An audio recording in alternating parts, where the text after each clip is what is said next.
जय जय श्री राम।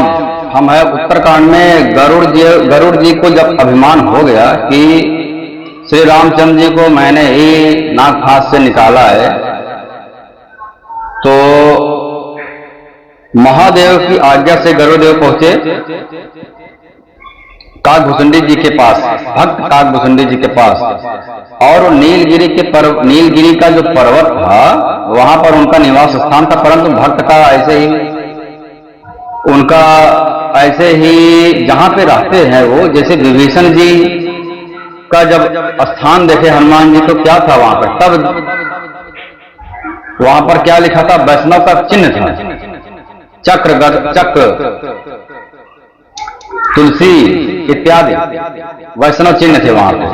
भक्तों का जहां पे निवास स्थान होता है वहां अपने आप ही समझ में आ जाता है यहाँ पे कोई भक्त रहता है, और संत के दर्शन हो या ना हो, कुछ प्रश्न मन में हो या ना हो, परंतु ऐसा लगता है कि संत के जहां का स्थान, जिस स्थान पर संत रहते हैं वहां पर जाने पर ही अधिकांश संशय अपने आप ही मिट जाते हैं, कोई प्रश्न ही नहीं रह जाता है। यदि वह वास्तव में संत है तो वहां का वातावरण ही बहुत सात्विक रहता है, तो विकार मन के जो रहते हैं अपने आप ही नष्ट हो जाते हैं। बहुत सारे ऐसे भी ऋषि मुनि देखे गए हैं कि जिनके आश्रम में हिंसक जानवर भी प्रेम से रहते थे, बिना कोई मार काट के, अर्थात शेर और खरगोश, हिरण सब साथ में पानी पीते थे। मतंग मुनि का आश्रम था ऐसा ही। सबरी जी के गुरु थे ऋषि मतंग, उनका आश्रम ऐसे ही था। ऐसे बहुत सारे आश्रम थे।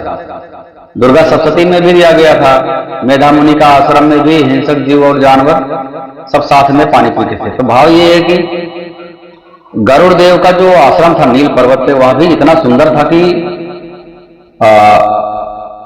काकभूषुंडी जी का आश्रम इतना सुंदर था कि गरुड़ देव वहां पर जाते ही उनका सारा जो मोह था कि क्या यही भगवान श्री राम है जिनको मैंने नागफास से, बंधन से मैंने मुक्त किया है, ये कैसे सारे मनुष्य प्राणियों जीवों के बंधन काटेंगे, यह मोह वहां पर जाते ही मानो नष्ट हो गया।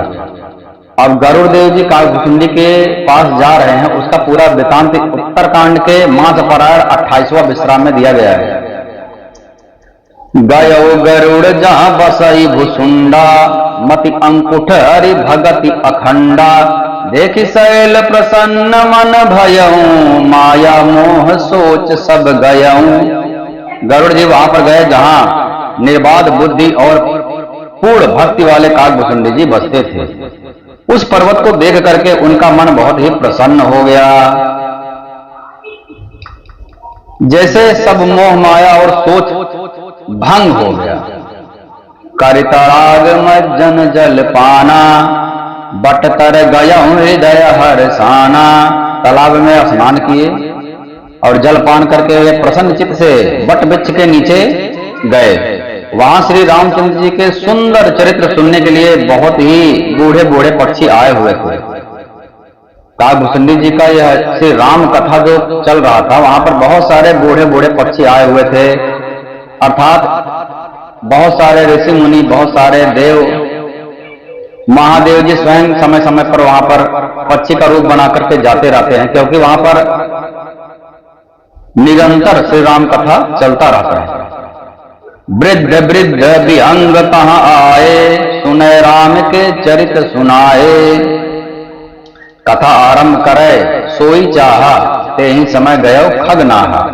काकभूषुंडी जैसे ही कथा आरंभ करना चाहते थे श्री राम कथा, उसी समय पक्षीराज गरुड़ जी वहां पर पहुंच गए। पक्षियों के राजा गरुड़ जी को आते देख करके काकभूषुंडी सहित सारा पक्षी समाज हर्षित हो गया। अब पक्षियों के राजा गरुड़ देव जी हैं और पक्षियों में निम्न जाति बोला जाता है कौवा को। अब पक्षियों के राजा का अभिमान कब गलित होगा, इसीलिए महादेव जी ने, महादेव तो राम कथा कैलाश पर्वत पर भी सुना सकते थे गरुड़ देव जी को, परंतु उन्होंने यहां पर भेजा कि जाओ अपने निम्न पक्षी के शरणागत हो, जिससे तुम्हारा जो मैं राजा हूं यह अहंकार गलित होगा। सारे पक्षियों ने गरुड़ जी का बहुत ही आदर सत्कार किया। आइए आइए गरुड़ जी महाराज, आपका स्वागत है। हमारा बहुत बड़ा परम सौभाग्य है कि आप पक्षीराज, आप यहाँ पर मेरे नील पर्वत पर यहाँ पर पधारे हो। पक्षीराज गरुड़ जी ने कोमल वचन से कहे, आप तो सदा एक ताथ रूप हैं, जिनकी बड़ाई स्वयं महादेव जी ने आदर पूर्वक अपने मुख से किया है। सदा कृतारथ रूप तुम का मृदु वचन खगेश, जहीं कै अस्तुति सादर निज मुख गीन महेश। सुनौ तात जहि कारण आयऊं, सो सब भयऊं दरस तब पायऊं। मैं जिस कारण से आया था, उनका मुख्य कारण था मोह, वो तो आपके दरस से ही नष्ट हो गया है। भगवान श्री कृष्ण गीता में कहते हैं कि मामेव ये प्रपद्यन्ते माया मेताम तरन्ते, जो मेरी शरण में आता है, जो भी प्राणी, वह माया से, मोह से अपने आप ही मुक्त हो जाता है। और भक्ति भक्त भगवंत गुरु चतुर नाम बपुएक, तिनके पद बंधन किए नासत विघ्न अनेक। यहाँ पर बोला गया है कि भक्त जो होता है और भगवान, दोनों में अंतर कुछ भी नहीं है। और ये जो काकभुसुंडी जी महाराज हैं, बहुत बड़े भक्त हैं, तो भक्त के यहाँ पर जाने से ही, जो भगवान के भक्त हैं अर्थात स्वयं भगवान ही हैं, उनके शरण में जाने से ही मोह माया नष्ट हो जाता है। यही बात गरुड़ जी कह रहे हैं, पक्षीराज गरुड़ जी कह रहे हैं कि मैं जिस कारण से आया था वह तो अपने आप नष्ट हो गया है। देखी परम पावन तब आश्रम, गयो मोह संशय नाना भ्रम। मेरा जो मोह था, बहुत सारे क्वेश्चन थे मन में, बहुत सारा क्वेश्चन मार्क था, वह सब आपका आश्रम देखकर ही नष्ट हो गया है। अब श्री राम कथा अति पावनी, सदा सुखद दुख पुंज निसावनी। सादर तात सुनहु मोहि, बार बार बिनवो प्रभु थोहि। हे तात, आप श्री रामचंद्र जी की अत्यंत पवित्र करने वाली, सदा सुख देने वाली और दुख समूह का नाश करने वाली कथा आदर सहित सुनाइए। प्रभु, मैं बार बार आपसे यही विनती करना चाहता हूँ। सुनत गरुड़ कहे गिरा विनीता, सरत सुप्रेम सुखद सुपुनीता। भयहु तास मम परम उछा, लाग कहे रघुपति गुण गा। प्रथम अति अनुराग भवानी, रामचरित सर कहे सी बखानी। गरुड़ जी की विनम्र सरल सुंदर प्रेम युक्त सुखप्रद और अत्यंत पवित्र वाणी सुनते ही काकभुसुंडी जी के मन में परम उत्साह हो गया। वे श्री रघुनाथ जी के गुणों की कथा कहना प्रारंभ कर दिए। हे भवानी, पहले तो उन्होंने बड़े ही प्रेम से रामचरितमानस सरोवर का रूप समझा करके कहा। महादेव जी कहते हैं कि हे भवानी, क्योंकि माता आदिशक्ति ने प्रश्न किया था कि गरुड़देव का मोह कैसे उनको उत्पन्न हुआ, फिर उनका मोह भंग कैसे हुआ, फिर आपका गरुड़देव से कैसे बातचीत हुआ, उसके बाद में काकभुसुंडी जी के यहाँ आप कैसे गए, पूरा वृतांत आप बताइए। महादेव जी बता रहे हैं, हे भवानी, प्रथम ही अति अतुनाग भवानी, रामचरित सर कहसी बखानी। सबसे पहले काकभुसुंडी जी कहते हैं रामचरित मानस सरोवर का रूपक समझा करके कहते हैं, फिर नारद जी का अपार मोह और फिर रावण का अवतार। प्रभु अवतार कथा पुनि गाई, तब से सुचरित कहे सुमन लाई। फिर प्रभु के अवतार की कथा का वर्णन किया, तदनंतर मन लगाकर श्री रामचंद्र जी की बाल लीलाएं कही। मन में परम उत्साह भर करके अनेकों प्रकार के बाल लीलाएं कह करके फिर ऋषि विश्वामित्र जी का अयोध्या आना और श्री रघुवीर जी का विवाह का वर्णन किया। फिर श्री राम के राज्याभिषेक का प्रसंग, फिर राजा दशरथ जी के वन से वनगमन, नगरवासियों का विरह विषाद और श्री राम लक्ष्मण का संवाद कहा। उसके बाद श्री राम का वनगमन, केवट का प्रेम, गंगा जी के पार कैसे गए, यह सारा वृतांत काकभुसुंडी जी ने सुनाया। वाल्मीकि जी और प्रभु श्री रामचंद्र जी का मिलन कैसे हुआ, यह वृतांत सुनाया। और जैसे भगवान चित्रकूट में बसे, वह सब कह दिया। विपिन गवन केवट अनुरागा, सुरसर उतरि निवास प्रयागा, वाल्मीकि प्रभु मिलन बखाना, चित्रकूट जिमि बसे भगवाना। चित्रकूट तक काकभूषुंडी जी श्री राम कथा प्रवचन का दिए। उसके बाद फिर मंत्री सुमंत्र का नगर में वापस लौटना, यह कथा राजा दशरथ जी का मरण, भरत जी का नलिहाल से अयोध्या में आना और उनके प्रेम का बहुत ही बड़ा वर्णन किया। राजा की अंत्येष्टि क्रिया करके नगर वासियों को साथ लेकर के भरत जी का श्री रामचंद्र जी के यहाँ उनके दर्शन के लिए जाना और उनको मनाना कि आप चलिए अयोध्या में। यह सारा वृतांत राम कथा एक एक करके काकभूषुंडी जी महाराज कहते चले गए। फिर श्री रघुराज जी ने उनको बहुत प्रकार से समझाया, जिससे वे खड़ाऊ लेकर के अयोध्यापुरी लौट आए। भरत जी यह सब कथा कही। भारत की नंदीग्राम में रहने की रीति इंद्रपुत्र जयंत की नीच करनी। जयंत को भी भ्रम हो गया था, ये कैसे भगवान है जो दर दर भटक रहे हैं। उसके बाद फिर प्रभु श्री रामचंद्र जी और अत्रि जी का मिलाप वर्णन किया। जिस प्रकार विराट का वध और सरभंग जी ने शरीर का त्याग किया, वह प्रसंग कह करके फिर सुतीक्ष्ण जी के प्रेम वर्णन करके प्रभु और अगस्त जी का सत्संग वृतांत कहा। कई दंडक वन पावन ताई, गीध मैत्री पुनिते गाई। दंडक वन का पवित्र करना कह करके फिर काकभूषुंडी जी ने गिद्धराज के साथ मित्रता का वर्णन किया। फिर जिस प्रकार प्रभु ने पंचवटी में निवास किया, वह सब वृतांत राम कथा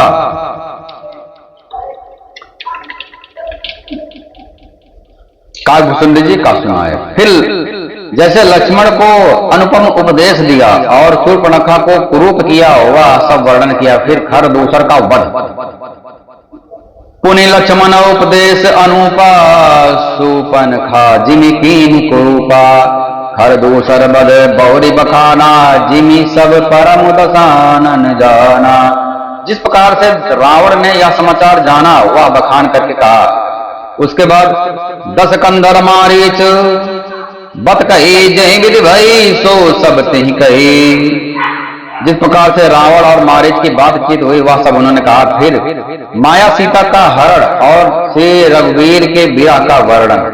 माया सीता का हरण, यहाँ पर ध्यान देने वाली बात है। श्री रामचंद्र जी पहले ही कह चुके थे कि माता से कि अब आप अग्नि में कुछ दिन तक वास करो, तब तक मैं यहाँ पर सारे राक्षसों का सफाया करता हूँ, अपना लीला प्रारंभ करता हूँ। यह बात हमको भूलना नहीं चाहिए। बहुत लोग कहते हैं कि रावण ने माता सीता को कैसे हर लिया, कैसे उनको छू लिया, वगैरह वगैरह। यह सब बकवास है।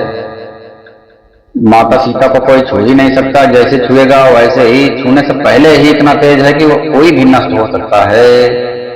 इसलिए वह सिर्फ माया सीता थी, जिसको मायावी रावण हर करके ले गया। माया स्टाफ के आदमी थे ना, मायावी सीता और मायावी रावण, वो अपनी माया से लेकर के गया। इसमें कोई बड़ी बात नहीं है।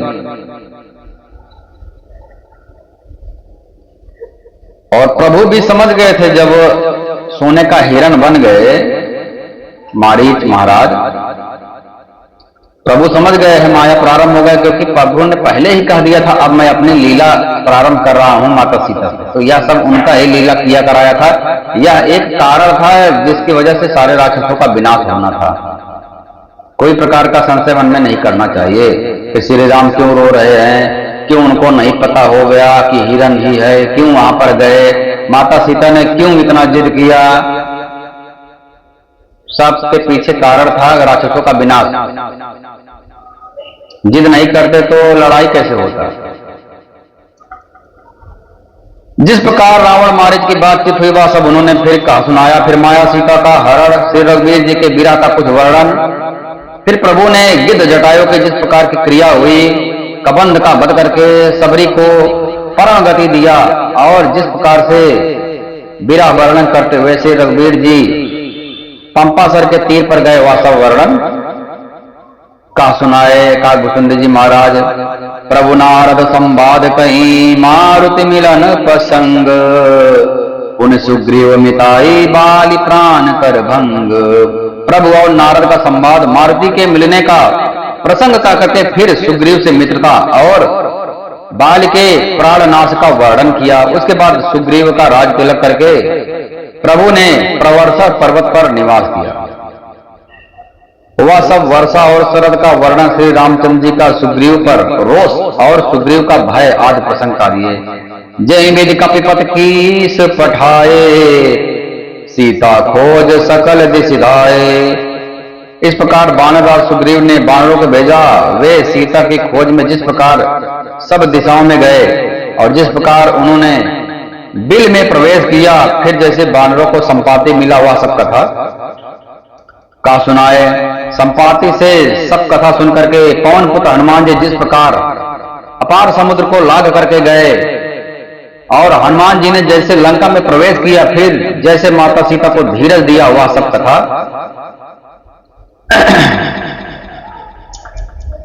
गरुदेव पक्षीराज गरुड़ जी को सुनाया गया। सुनि सब कथा समीर कुमारा, नाघत भयं पयोधि अपारा। लंका काफी प्रवेश जिम कीना, पुनि सीतहि धीरज जिम दीना। जिस प्रकार से हनुमान जी ने धीरज दिया, वह सब कथा संपन्न हो गया। उसके बाद अशोक वन को उजाड़ करके रावण को समझाकर लंकापुरी को जलाकर फिर उन्होंने समुद्र को लांग कर जिस प्रकार सब बानर वहां आए जहां श्री रघुनाथ जी थे और आकर के श्री जानकी जी की कुशल सुनाई, और जिस प्रकार सेना सहित श्री रघुवीर जी जाकर के समुद्र के तट पर उतरे और जिस प्रकार विभीषण जी आकर उनसे मिले, वह सब और समुद्र में बांधने की कथा भी काकभुजुंडी जी महाराज ने सुना दिया। सेतु बांध कपि सेना, जिम उतरी सागर पार।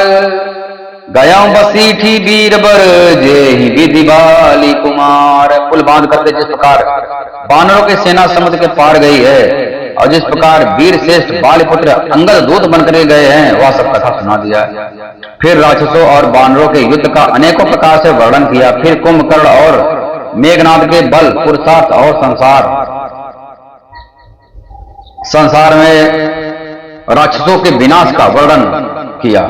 निश्चर निकर मरण विधि नाना, रघुपति रावण समर बखाना।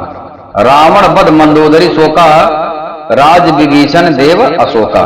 नाना प्रकार के राक्षस समूहों का वर्णन, कैसे कैसे श्री राम ने सबको मारा, और श्री रघुनाथ जी और रावण के अनेकों प्रकार से युद्ध का वर्णन। रावण वध मंदोदरी का बहुत बड़ा शोक। मंदोदरी यह कर करके रो रही थी कि प्रभु मैंने तुमको बहुत समझाया कि श्री रामचंद्र से विरोध मत कीजिए,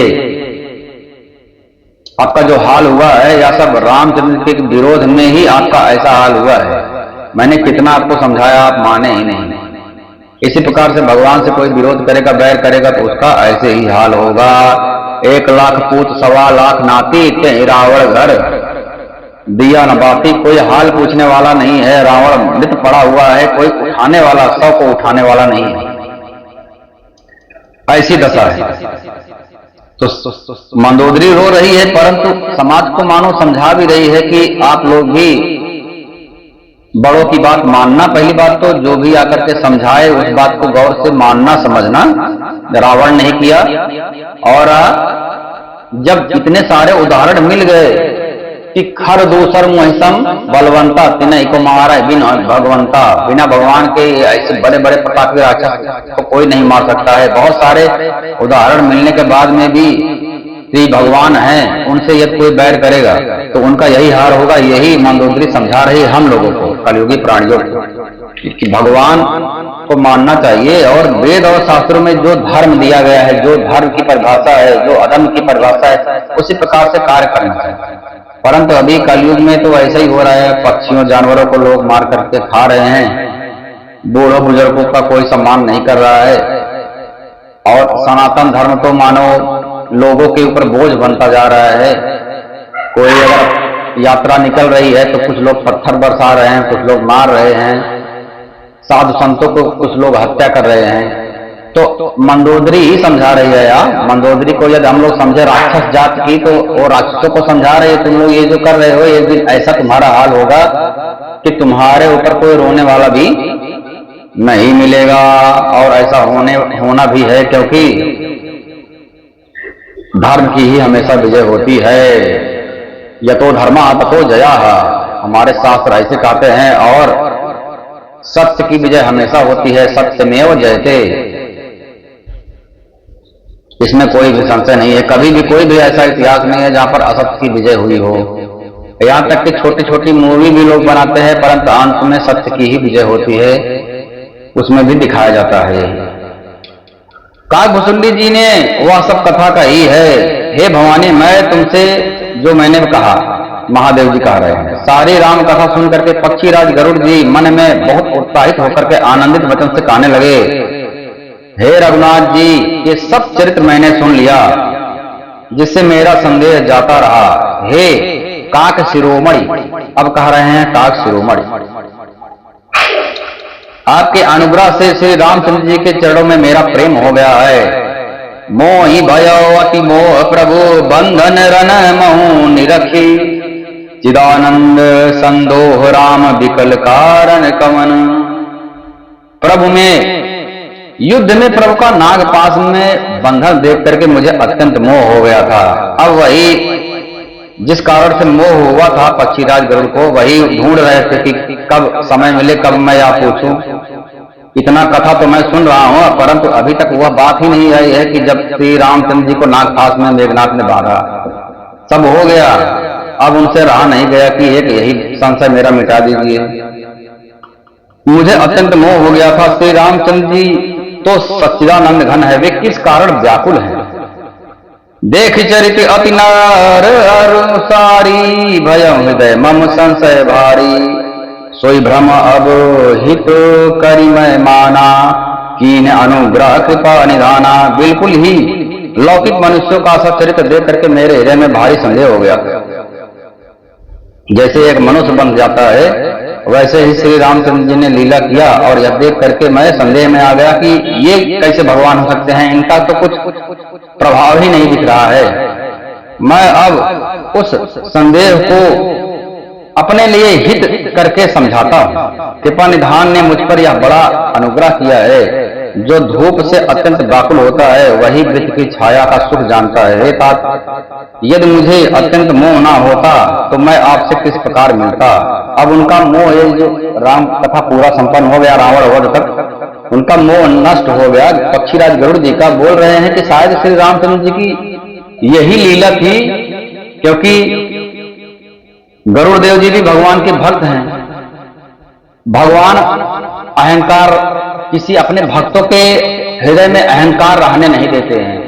थोड़ा बहुत कुछ अहंकार रहा होगा गरुड़ देव जी के हृदय में, भगवान ने लीला किया, इसलिए भगवान की इच्छा से ही भगवान क्या हमारे साथ क्या कहते हैं, मनस्य मनम श्रोतस्य श्रोतम, मन का मैं मन हूं, इंद्रियाणाम मनः अस्मि। तो मन में जो अहंकार आया था वो भी भगवान की इच्छा से ही आया था, और उसका परिणाम बहुत ही शुभ हुआ कि श्री राम कथा भगवान के श्री रामचंद्र जी के परम भक्त काकभुसुंडी जी के मुखारबिंद से पक्षीराज गरुड़ जी को सुनने का सुंदर अवसर प्राप्त हुआ। इसीलिए भगवान राम की यह लीला थी कि जा करके मेरा कथा सुनो, जिससे तुमको भविष्य में कोई अहंकार ना हो जाए। इसीलिए कितना सुंदर उदाहरण करते हैं, जो अति आतप व्याकुल होई, तर छाया सुख जाने सोए। जो धूप से बहुत व्याकुल हो गया है, यदि उसको पेड़ मिल जाए तो तब उसको पता चलता है छाया क्या चीज है। उसी प्रकार से मेरे अंदर बहुत अहंकार हो गया था।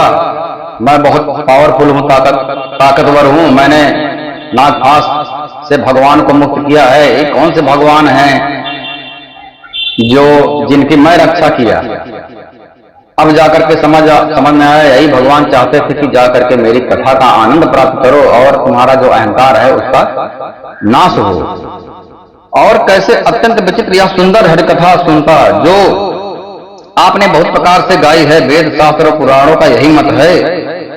सिद्ध और मुनि भी यही कहते हैं कि इसमें संदेह नहीं है कि संत विशुद्ध मिलहि पर ही, चितमहि राम कृपा कर जेहि। सच्चे संत उसको ही मिलते हैं जिनके ऊपर श्री रामचंद्र जी की बहुत बड़ी कृपा होती है। बिन हरि कृपा मिले ही नहीं संता। अच्छे संत बिना भगवान की कृपा से नहीं मिलते हैं। क्योंकि बिनु सत्संग विवेक न होई, राम कृपा बिनु सुलभ न सोई। सत्संग होता है तो विवेक की उत्पत्ति होती है, अहंकार का नाश होता है। अब जाकर के पक्षीराज गरुड़ जी का अहंकार का नाश हो गया है, इसलिए अब वह परम आनंदित अवस्था में पहुंच गए हैं। जय श्री राम।